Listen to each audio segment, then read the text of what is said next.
Hello everyone. आज हमारे chapter number 2 की लास्ट क्लास है। ठीक है, आज ये चैप्टर कंप्लीट हो जाएगा। अब देखिए, कल हमने किया था परचेज रिटर्न, आज हम कर रहे हैं सेल्स यानी कि बिक्री। सेल्स क्या है, किसको रेफर करता है? रेफर टू द अमाउंट, किसकी अमाउंट? गुड्स सोल्ड की। ठीक है, sales refers to the amount of goods sold, यानी अमाउंट है किसकी? बेची हुई वस्तुओं की। गुड यानी जिसमें बिजनेस हम कर रहे हैं, डील कर रहे हैं। ठीक है, sales refer to the amount of goods sold. ठीक है, इसके अंदर भी दोनों आ जाती हैं, कैश और क्रेडिट, यानी नगद वाली भी और उधार वाली भी, दोनों मिलके क्या सेल्स होंगी। ठीक है, उसके बाद है सेल्स नेक्स्ट है सेल्स रिटर्न। देखो, सेल्स रिटर्न मीन्स वापसी, सेल बिक्री यानी बिक्री वापसी, यानी जो हमने सेल की थी ना, उसमें से हो सकता है कुछ पीस डिफेक्ट चले गए या उनमें कोई प्रॉब्लम हो तो वो वापस आ जाती है हमारे पास।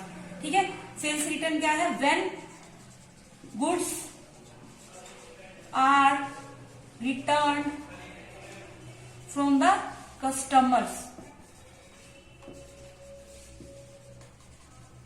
इट मीन्स जब गुड्स रिटर्न वापस आते हैं, किससे? कस्टमर से हमारे पास, वो क्या है? सेल्स रिटर्न है। इसको हम सेल्स और रिटर्न इनवर्ड भी बोलते हैं, रिटर्न इनवर्ड। ये कल भी मैंने आपको बताया था, उसको बोलते हैं परचेज रिटर्न को रिटर्न आउटवर्ड, और इसको बोलेंगे return inward. When goods are return from the customers, that is called sales return. ठीक है, नेक्स्ट देखो, नेक्स्ट है हमारा डेप्रिसिएशन। डेप्रिसिएशन क्या होता है? ये क्या है? फॉल है, यानी क्या है? फॉल कह लो, या डिक्रीज है, या डिमिनिश है, यानी कि कमी है।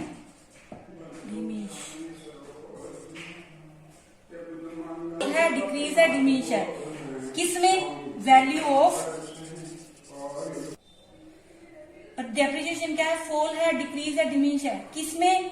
वैल्यू ऑफ फिक्स्ड एसेट में, यानी फिक्स्ड एसेट की वैल्यू में जो कमी आती है, जो डिक्रीज होती है, वो उसकी वैल्यू डिमिनिश होती है, उसको क्या बोलते हैं? डेप्रिसिएशन। अब जैसे एग्जांपल के लिए, आज हम सपोज करो एक वो खरीदते हैं, मशीनरी खरीदते हैं, तो उसमें टूट फूट होती रहती है। ठीक है ना, और समय के साथ वो क्या हो जाती रहती है, मतलब उसकी वैल्यू कम होती रहती है। हम उसमें क्या करते हैं, फिर रिपेयर कराते हैं। एक टाइम ऐसा आ जाता है कि वो हमारे लिए अनयूजेबल हो जाती है, यूज ही नहीं कर सकते हम उसको, चाहे वो लगा लो 10 साल बाद लगा लो, 15 साल बाद लगा लो। ठीक है, तो वो क्या है, उसको जो कमी आ रही है ना उसकी वैल्यू में, उसको बोलते हैं हम डेप्रिसिएशन। ठीक है, नेक्स्ट है हमारा इंसॉल्वेंट। इसको बोलते हैं दिवालिया, नहीं बोलते जिसको दिवाला निकल जाता है। इंसॉल्वेंट क्या है? एक सिचुएशन है, इट इज अ सिचुएशन, किसकी? पर्सन की या एंटिटी की। ठीक है, कौन सी सिचुएशन है? When he is not able to pay his debt. ठीक है, इंसॉल्वेंट क्या है? एक सिचुएशन है, किसकी? पर्सन की या एंटिटी की, when he is not able to pay his debt, यानी ऐसी सिचुएशन, ऐसी स्थिति जब वो पर्सन जो है वो अपने जो उसकी लायबिलिटी है, उसके सिर पे जो भी लोन वगैरह है, उसको पे नहीं कर सकता, तो उसको हम बोलते हैं इंसॉल्वेंट या दिवालिया। इसको एक वर्ड और भी यूज करते हैं, बैंकक्रप्ट, वो भी बोलते हैं बैंकक्रप्ट। ठीक है, ये हो जाएगा। इंसॉल्वेंट क्या है? एक सिचुएशन है, किसकी? पर्सन की, एंटिटी की, कोई भी हो सकता है, पर्सन भी हो सकता है, कोई इंस्टीट्यूट हो सकता है, ऑर्गेनाइजेशन हो सकता है। जब उस स्थिति में क्या होता है, वो अपनी लायबिलिटीज को पे नहीं कर सकता, आप ऐसे कह सकते हो। ठीक है, उसको क्या बोलते हैं? हम इंसॉल्वेंट बोलते हैं। नेक्स्ट है हमारा वाउचर। वाउचर क्या होता है? रिटन डॉक्यूमेंट है। ये क्या है? रिटन डॉक्यूमेंट, किसके? For transaction. मीन्स आप ऐसे कह सकते हो, ये एविडेंस है। वाउचर एक मतलब एक क्या होता है, उस जो भी कोई वो है ना, जैसे भी इंस्टीट्यूट है, ऑर्गेनाइजेशन है, उसके जो क्या है प्रिंटेड वो होते हैं, डॉक्यूमेंट से कह लो आप, तो वो एज ए एविडेंस यूज किया जाता है। जैसे वाउचर होता है, ये जैसे हमारी ट्रांजेक्शन हुई इसमें हम लिख लेते हैं जर्नल एंट्री, जैसे सपोज करो हमने सैलरी पेड की तो इसके ऊपर हम लिख देंगे, ऐसे होता है ये ऐसे पन्ना सा, इसको यहाँ पे लिखा होता है डेबिट वाउचर, डेबिट वाउचर, यहाँ डेट का कॉलम होता है, यहाँ पे फिर डेबिट अमाउंट होती है, यहाँ पे क्रेडिट अमाउंट होती है, फिर यहाँ पे लिखते हैं जैसे सेल्स पे की, सॉरी सैलरी पे की सैलरी, फिर यहाँ पे इसके सिग्नेचर होता है अकाउंटेंट के, ऐसे मतलब प्रिंटेड डॉक्यूमेंट होता है ये। ठीक है, क्या होता है ये वाउचर रिटर्न कह लो, प्रिंटेड डॉक्यूमेंट कह लो फॉर ट्रांजेक्शन। मीन्स जैसे ही ट्रांजेक्शन होगी सबसे पहले जो एंट्री है ना वो वाउचर्स में की जाती है, सबसे पहले इसके अंदर हम एंट्री करते हैं। ठीक है, इसको हम एज ए एविडेंस भी यूज करते हैं, एज ए एविडेंस यूज करते हैं हम इसको। ठीक है, भविष्य में हम इसको मतलब इन फ्यूचर इसको हम यूज कर सकते हैं एज ए एविडेंस। नेक्स्ट है ट्रेड रिसीवेबल। ट्रेड रिसीवेबल, ठीक है, ट्रेड रिसीवेबल क्या है? It refers to the amount, किसको रेफर करता है? अमाउंट को, जो क्या है रिसीवेबल है। रिसीवेबल मीन्स हमें क्या होनी है, ये रिसीव होनी है। ठीक है, इसमें क्या क्या इंक्लूड होता है? इट इंक्लूड्स डेटर्स और बिल रिसीवेबल, डेटर्स और बिल रिसीवेबल। अब डेटर देखो कौन होता है? ट्रेड रिसीवेबल क्या है? अमाउंट है किस जो क्या होनी है? रिसीवेबल है, यानी जो हमें रिसीव होनी है। इसमें हम किस किस को इंक्लूड करते हैं? डेटर को करते हैं और बिल रिसीवेबल को करते हैं। ठीक है, ये मैं भी बताती हूँ। उसके बाद ट्रेड पेबल, ये भी क्या है? अमाउंट को रेफर करता है। ठीक है, जो क्या है? पेबल है, जो हमने पे करना है बाहर। ठीक है, पेबल है विच इज पेबल। इसमें भी किसको इंक्लूड करते हैं? दो चीजों को, क्रेडिटर्स और बिल पेबल। ठीक है, अब पहले ये देखो बिल रिसीवेबल और बिल पेबल समझ लो। देखो ये दो पर्सन है, ठीक है, ये मोहन है, ये सोहन है। ठीक है, इन दोनों ने क्या किया? एक ट्रांजेक्शन की। इसमें क्या किया? मोहन ने इसको क्या किया? सेल किया। ठीक है, तो इसमें क्या बोला कि ना मेरे पास अभी तो पैसे है नहीं, मैं ना आपको आगे दे दूंगा फ्यूचर में। ठीक है, इसने क्या बोला कि मेरे पास अभी पैसे नहीं है, मैं आगे दूंगा। तो वो क्या करता है, जो मोहन है, यानी ये हमारा क्या बन गया? सेलर है, ये सेलर है सॉरी, और ये क्या है? बायर है। इसने सेल किया तो ये सेलर बन गया, इसने खरीदा तो ये क्या बन गया? बायर बन गया। ठीक है, तो अब ये कह रहा है कि मेरे पास अभी पैसे नहीं है, मैं आपको बाद में दे दूंगा। तो मोहन क्या करता है? एक बिल लिखता है, बिल, वो भी ऐसे प्रिंटेड डॉक्यूमेंट होता है। इसके अंदर लिखा होता है कि कितनी गुड्स सेल की है हमने, कितने रुपीज की हैं, अमाउंट, क्वांटिटी सब लिखा होता है। और इसमें ये भी लिखा होता है कि कब वो हम मुझे पेमेंट करेगा, वो सारी चीज लिखी होती है। तो बिल्स, इसको बोलते हैं बिल ऑफ एक्सचेंज। इसको वैसे क्या बोलते हैं? बिल ऑफ एक्सचेंज, यानी इन्होंने बदला है, बिल ऑफ एक्सचेंज।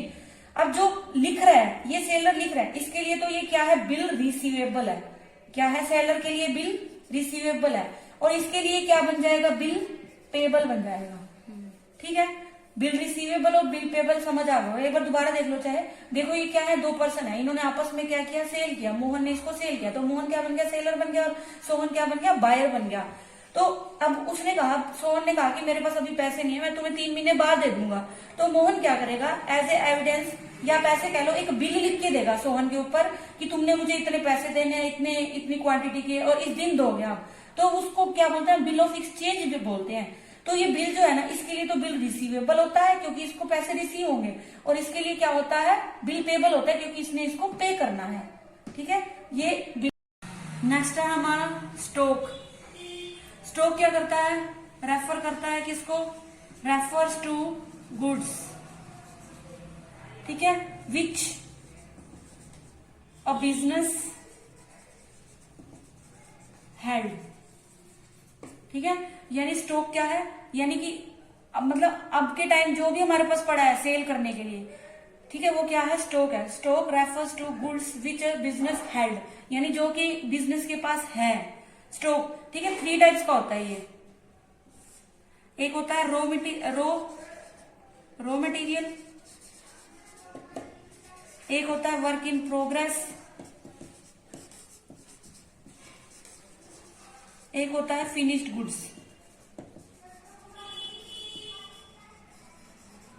ठीक है, रॉ मटेरियल में जैसे एग्जांपल ले लो, हमने क्लोथ्स बनाना है, तो क्लोथ्स के लिए रॉ मटेरियल क्या है? कॉटन हो गया। ठीक है। वर्क इन प्रोग्रेस में यानी क्या है, कंटिन्यू है, काम अभी चल रहा है, अभी प्रोडक्ट हमारा बना नहीं है पूरा, प्रोडक्ट क्या है, बन रहा है, और इसमें क्या है, बनकर तैयार हो चुका है, बन चुका है, ठीक है। ये हमारा क्या हो गया, स्टॉक हो गया, ठीक है। नेक्स्ट है हमारा बैलेंस शीट।